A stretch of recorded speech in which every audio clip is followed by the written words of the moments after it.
एका घराबाहेर 3 लहान गरीब मुलं बसली होती. त्यांना अतिशय भूक लागली होती.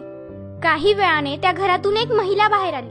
त्या तिघांना पाहून ती महिला म्हणाली की तुमच्याकडे बघून असं वाटतंय की तुम्हाला खूप भूक लागली. जर तुमची हरकत नसेल तर तुम्ही माझ्या घरी येऊन काहीतरी खाऊ शकता.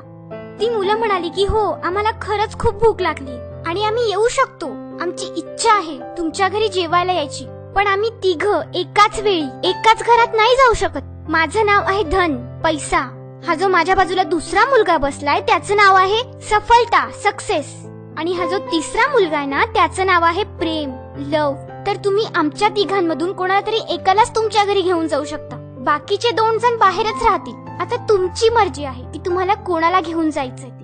हे ऐकून ती महिला म्हणाली की मी माझ्या कुटुंबासोबत चर्चा करते आणि मग तुम्हाला सांगते.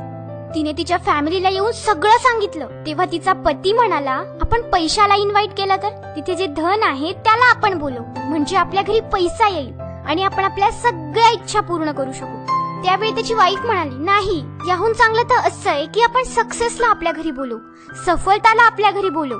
कारण जिथे सक्सेस आहे, जिथे सफलता आहे, तिथे पैसा आपोआपच येतो ना.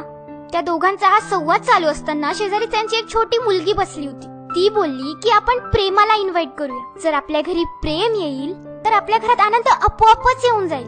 त्या मुलीचं म्हणणं त्या दोघांनाही पटलं. मग ती महिला बाहेर गेली आणि तिने सांगितलं की मी प्रेमाला इन्व्हाइट करायला आली, मी प्रेमाला घेऊन जायला आली. आणि जसंही प्रेम त्या महिलाच्या मागे मागे तिच्या घरात जायला लागलं तर सफलता आणि धनही त्याच्या मागे मागे जायला लागलं. त्यावेळी त्या महिलेने विचारलं की तुम्ही तर बोलले होते की तुम्ही तिघं एकसाथ नाही येत आणि मी तर फक्त प्रेमाला बोलवलंय, मग ते कसं काय येत आहे? तेव्हा ते बोलले की हीच तुझी परीक्षा होती. कारण जिथे फक्त धन, पैसा यालाच बोलवलं जातं ना, तिथे सफलता आणि प्रेम कधीच जात नाही.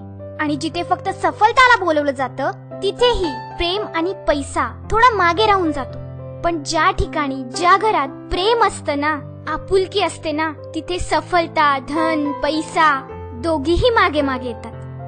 ही छोटीशी गोष्ट आपल्याला बरंच काही शिकवून जाते की आपण आजकाल पैशाच्या मागे तर लागलोय, सफलताच्या मागे तर लागलोय, पण या सगळ्यात ते प्रेम, ती आपुलकी खूप मागे राहून गेलीये. आणि जिथे प्रेमच नाहीये ना, तिथे कितीही पैसा असू द्या, कितीही सक्सेस असू द्या, या सगळ्याचा काहीच उपयोग नसतो. पण जिथे प्रेम असेल ना, तिथे ह्या दोघी गोष्टी आपोआपच येतात. म्हणून कधीही पैसा आणि सफलताच्या मागे इतकेही धावू नका की प्रेम मागे राहून जाईल. तुम्ही धनवान बना, तुम्ही सफल व्यक्ती बना, पण ते बनण्याच्या नादात तुमच्या प्रेमाला मागे सोडू नका. तुमच्या माणसांवरचं तुमचं जे प्रेम आहे ना, ते नेहमी टिकवून ठेवा. आपण बऱ्याच फॅमिलीमध्ये बघतो, बऱ्याच जणांना बघतो की त्यांच्याकडे प्रचंड पैसा असतो, पण ना ते एकमेकांशी नीट बोलतात, ना एकमेकांशी नीट वागतात.